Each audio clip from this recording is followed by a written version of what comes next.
నాకప్పుడు ఆ బాలామణిని చూసి ఒక నీతి పాఠం తోచింది. అమ్మాయి దగ్గర నేను నీతి నేర్చుకున్నాను. ఏమిటంటే, ఎక్కువ జనం పోగైతే అల్లరి, గాజులు ఎక్కువ ఉంటే మోత ఎక్కువ వచ్చింది. ఇరువురు ఉంటే లోకాభిరామాయణం మనం చూస్తూ ఉంటాం. ఆశ్రమానికి కానీ మామూలుగా గుళ్ళల్లో పురాణానికి కానీ వెడుతూ ఉంటారు. ముఖ్యంగా ఇద్దరు కూర్చున్నారంటే వాళ్ళ ఇంటి దగ్గర విషయాలన్నీ మాట్లాడుకుంటూ ఉంటారు. నీ సంగతి కానీ నువ్వు చెప్పే విషయం కానీ వాళ్ళకి ఏమాత్రం అవసరం లేదు. వాళ్ళ ఇంట్లో కోడలు ఏమంది లేకపోతే అత్తగారు ఏమంది ఇవి మాట్లాడుకుంటూ ఉంటారు. ఇద్దరు చేరితే లోకాభిరామాయణం. కుమారీమణి హస్తకంకణం వల్లే ఒక్కటే ఉంటే ఆత్మవిచారం. ఇప్పుడు మాట్లాడటానికి ఎవరు లేరనుకో నాన్న, అప్పుడు నువ్వేం చేస్తావు? ఎవరితో చెప్పుకుంటావు? నీలో నువ్వు అనుకోవాలి అంతే కదా.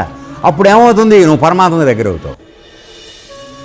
సో ఆవిడ చేతికి ఒక్క కాజు పెట్టుకొని తన యొక్క కార్యాన్ని విజయవంతంగా పూర్తి చేసినట్టుగా మనం కూడా ఒకళ్ళమే ఉండడం అలవాటు చేసుకోవాలి.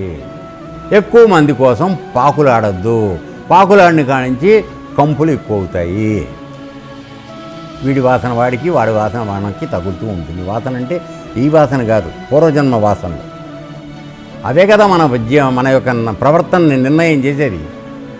అవి వస్తాయి. మనకు తప్పు అనిపించదు.